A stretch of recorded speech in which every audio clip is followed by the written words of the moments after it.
A paz, meu querido. Nós hoje estamos aqui para meditar em Êxodo capítulo 4. E neste capítulo 4, meus amados, nós, após Moisés ter tido um encontro com Deus, em meio àquela sarça queimando, Deus aqui continua, na verdade o capítulo 4 é uma continuação do capítulo 3 de Êxodo.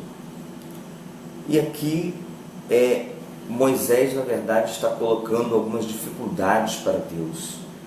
Ele fala primeiro que o povo não irá acreditar nele, e depois ele diz que é pesado de língua, que ele se atrapalha no falar. E aí Deus, na verdade, fala assim: olha, eu, Moisés, irei fazer milagres através de você. Então você o povo vai acreditar em você. E na questão da fala, Deus até fica irritado. Está escrito aqui assim: quem dá a boca ao ser humano? Quem faz com que ele seja surdo ou mudo? Quem lhe dá a vista ou faz com que ele fique cego?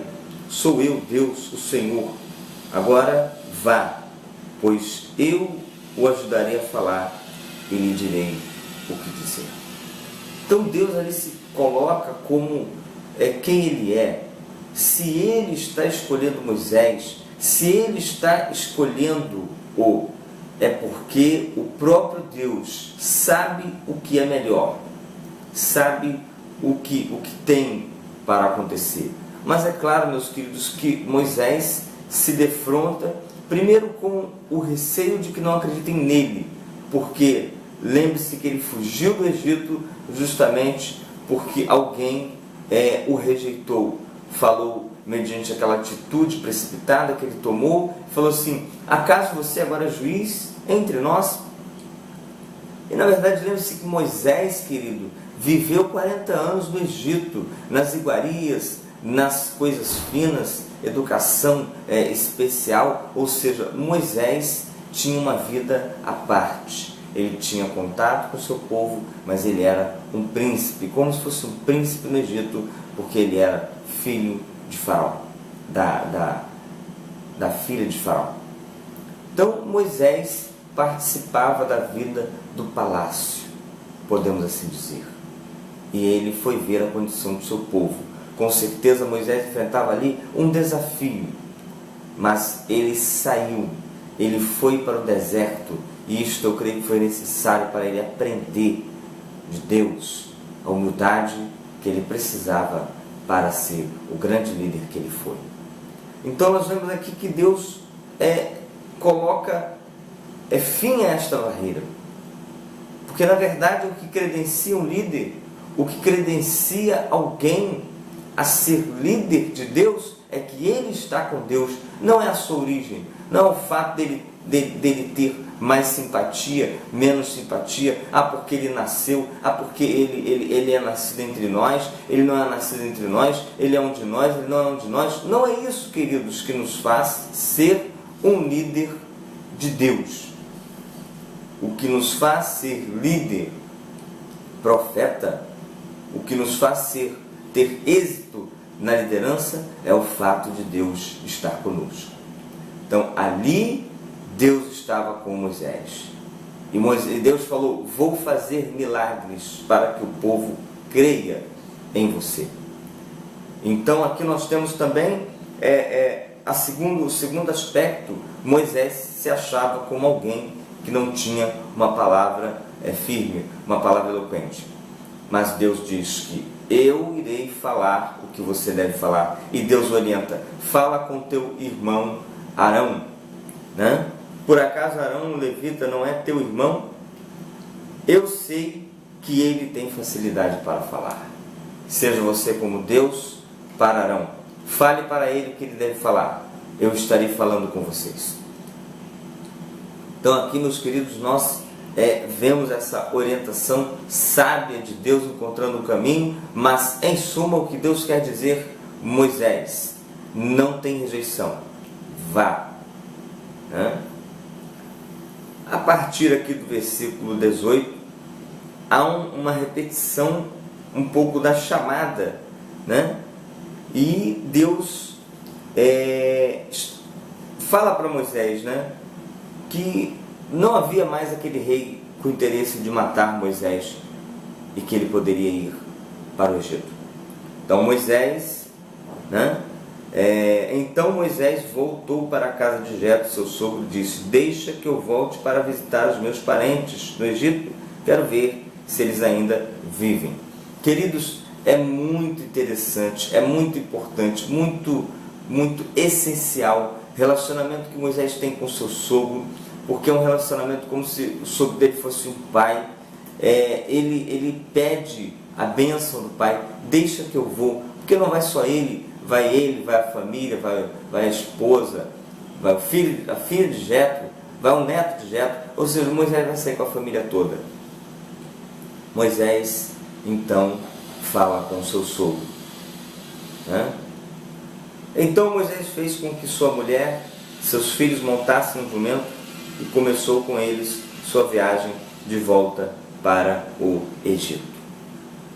Moisés com a sua mulher e com os seus filhos.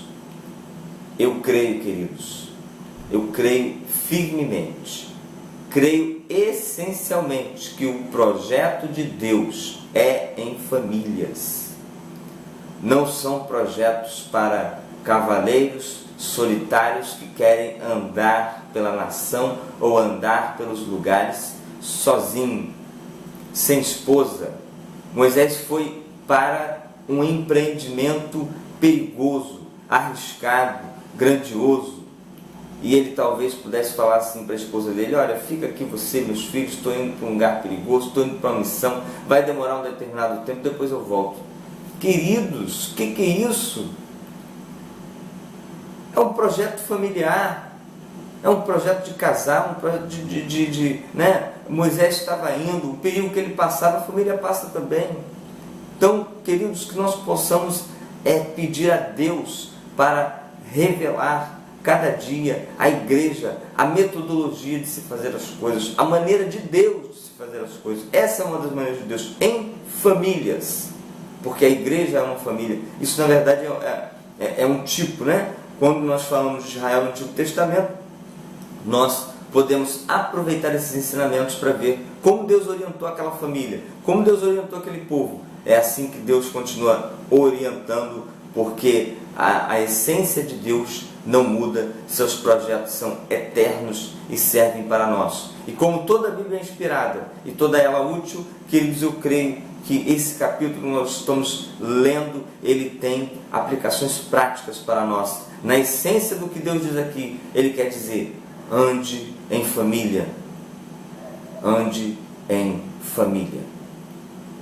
E nós vemos aqui, durante a viagem para o Egito, num lugar onde Moisés e sua família estavam passando a noite, o Senhor se encontrou com Moisés e procurou matá-lo.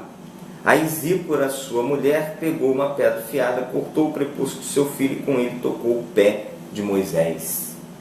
E disse: você é um marido de sangue para mim.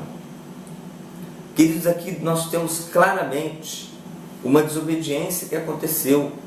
Moisés, grande líder, Moisés, um grande estadista, aquele que Deus ia usar para ser o progenitor de um projeto de Deus imenso e grandioso que iria impactar todo o restante da história de Israel e todo o restante da história do mundo. E o que nós vemos aqui?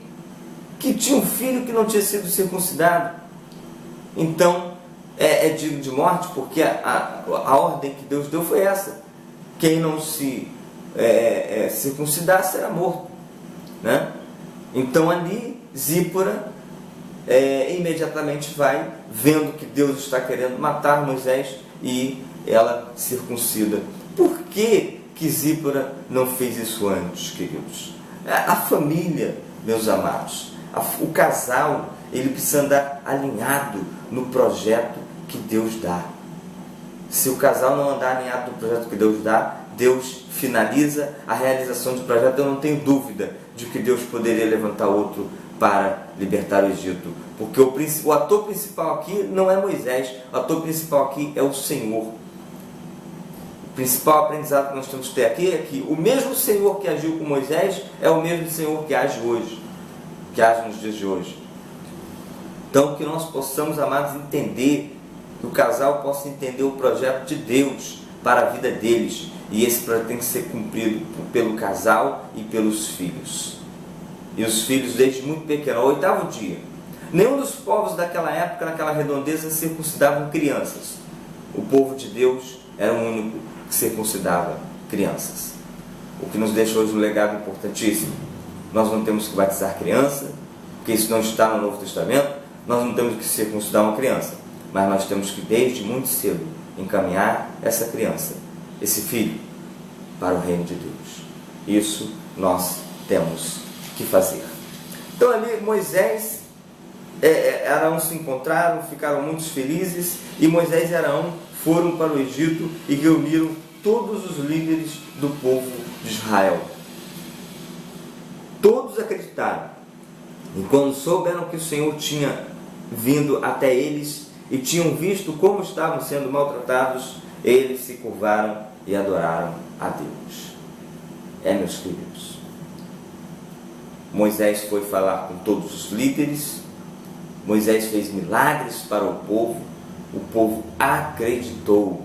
Nós vamos ver ao longo da caminhada que, na verdade, as pessoas acreditam hoje, e amanhã precisarão acreditar também, e depois precisarão acreditar também, porque as dificuldades vêm, as soluções vêm, mas o profeta de Deus, o homem de Deus, precisa estar alimentando o povo com uma renovação de fé, porque sempre vem as muitas dificuldades. Mas é importantíssimo ver que aqui o povo se prostrou e adorou, e estavam esperando a promessa, o cumprimento da promessa do Senhor. Queridos, que Deus possa te iluminar com o Espírito Santo, que você possa ser revelado muito mais pelo Espírito Santo com essa palavra de Deus, que você caminhe com o Senhor em nome de Jesus.